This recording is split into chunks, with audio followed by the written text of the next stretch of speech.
at Vive. I'm super excited here. I love when we have founders building some awesome technology. We have Caroline here. If you can just really quickly introduce yourself. Hi, I'm Caroline Cake. I'm CEO and co-founder of Neuhealth. And at Neuhealth, we're supporting people with Parkinson's disease and dementia. Awesome. We got Kinshuk. Thank you. Hi everyone, this is Kinshuk Pocher here. I'm an investor with Cedars-Sinai Technology Ventures. So we invest off the balance sheet of Cedars-Sinai Medical Center in technology solutions which can advance healthcare and improve patient outcomes. And Alyssa, awesome, awesome. Well, tell us a little bit about what you're doing. As a founder, you definitely got some technology. We'd love to hear your story. Yeah, so Neuhealth's a spin out from the University of Oxford, and we're leveraging 10 years of research and science from the university to support people with these conditions. So once somebody's got a diagnosis of Parkinson's disease or dementia, they're prescribed it by their clinical team, and the clinical team then enables the patient to download it onto their own smartphone. And the smartphone is then turned into a software as a medical device. So we're remotely managing and monitoring the condition using the patient's own phone, enabling the patient to be at home, living a full life, and then being able to be brought in to see the clinician when required.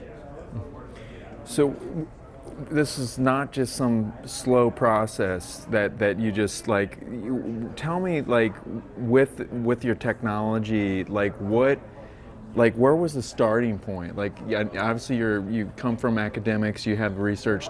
As a founder, tell us that process. So slightly different from my perspective was that my mother and grandmother both have dementia. Mm-hmm. My grandmother had it in the 1990s, my mother's got it today, and yet in those 30 years there's been no real change in the care, the technology, they're still using the therapeutics are very similar.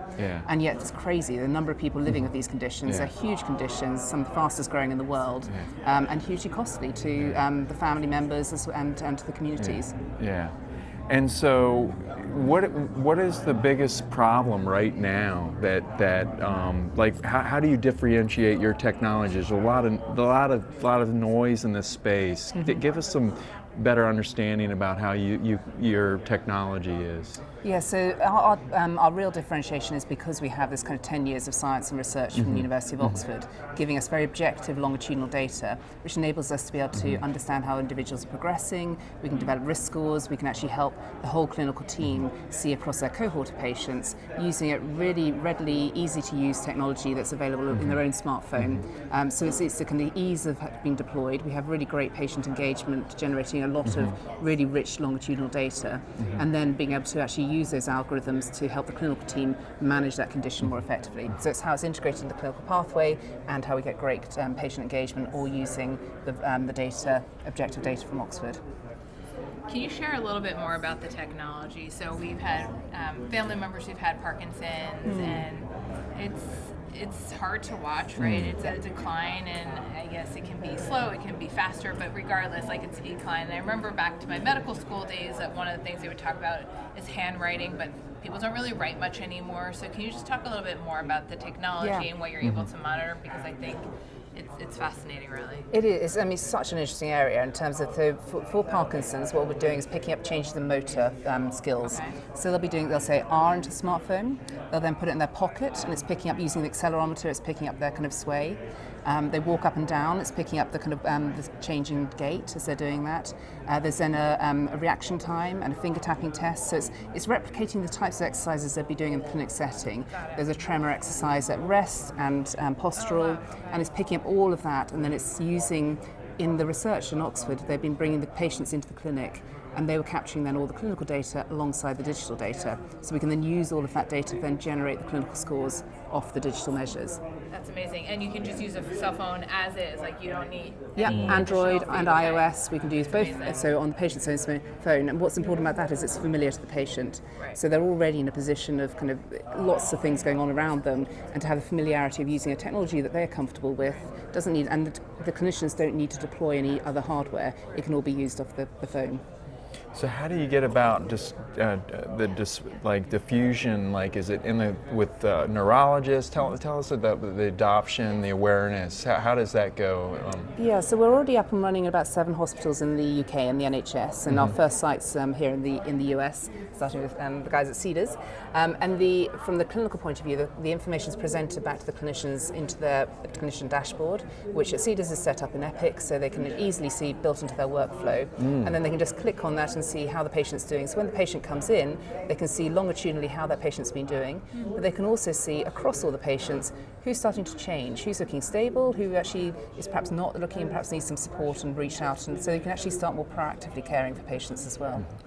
Do you find that patients can figure this out on their own, or do they need a family member to help them figure out how to do It's a the bit of testing? both. So Okay. we've done, so far we've got about 1,000 patients using it, and they've all downloaded themselves, they've all done it between either directly by themselves or family member doing it. We then provide a help desk to support them if there are any queries and any questions. But so far they've been doing it very successfully. And it's been designed with patients, so we've done a lot of co-design with patients to ensure it's really straightforward for them to use, and it's designed around them and their condition.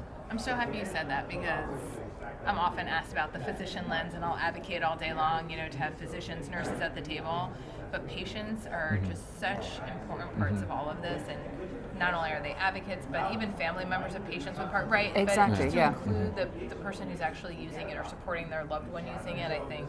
And they've been it's a game amazing. changer. They are, and because they're so passionate about wanting technologies to help them, because there aren't many things that are helping them. So therefore, we found it they've been amazing volunteers helping us kind of develop this. And then with like remote patient monitoring, are there reimbursement codes? I mean, I know I don't want it. Is there a way to help get? Yeah. There are reimbursement codes, remote monitoring ones, and also CPM codes. There's a collection of different codes that we can help support with, but we can also help identify patients who are starting to move into higher acuity aspects, so actually then helping identify should they be actually on a different reimbursement, and is there more therapeutics and things that should be supporting them. So there's a number of things as you develop. There's things like deep brain stimulation. There are a number of kind of more advanced therapies to support people with conditions as well. So identifying early who's suitable for these conditions and for these treatments.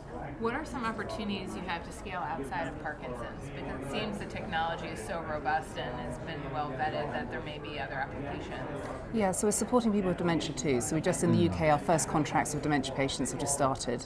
Their needs are different, but we're picking up the cognitive measures. So we had 2 laboratories from Oxford that we're working with. One was Parkinson's and one was dementia. So we've got the equivalent longitudinal data in the dementia space, and starting to get those patients being supported, helping them actually working with their clinical teams more effectively as well. Yeah, because my father has dementia, and the process of diagnosis is just not is not clear. So it seems like that alone is such a delay on the onset of Yeah. So what we're doing is working with, in the UK, we're working is once the primary care physician suspects, okay, well, we need to put this person in for a referral, they're starting to use the technology then. So that they're already capturing the data, that then when they go to have the kind of diagnosis, there's a longitudinal set of data already around that individual, which can help with the diagnosis, and then supporting them thereafter and seeing what's working for them. Because actually, I don't know if your father might see there's fluctuations, there's things some days better than others. Can you get understanding what's going on behind that? Why some days, and what's correlating with that? Are there certain treatments that are working different times of the day better for them than others? So there's a lot we can learn, but we're not learning because we just don't have the data at the moment. Well, Kinshuk, I'm Yes. glad you brought this. How do you find all the way from Oxford? Yeah, how do you guys just have? I've met others too. You guys got such a robust group. We try to do our best in terms of just scouting for the best in class, first in class solutions out there, and that's exactly the mission and vision of Cedars-Sinai Medical Center, where how do we use technology to improve patient care? How can we advance healthcare? So it's always about what's next. Yeah. And what's next is always achieved with best in class, first in class breakthrough technologies. Yeah. So I think our mandate is very simple. We need to scout for these hidden gems, such as Neuhealth and the others, and let them do the hard work while we support them in their journey. It's amazing. Really, what you're doing is amazing. Thank you. I could listen to you talk all day long. I mean, I just, mostly because technology is fascinating, but your accent, you know, is pretty good too. So, but An added extra. yeah, it's a bonus. But really, in all seriousness, it's amazing work that you're doing. And We're really excited about it. I mean, the fact if we can make a difference to people with these conditions and help them live long, healthy lives with as a chronic condition rather than how they're currently treated, that'd be amazing. Thank you so much for coming Pleasure. on. Thank you. wish you all the best. Thank yeah, you. keep doing all the good work you're both doing.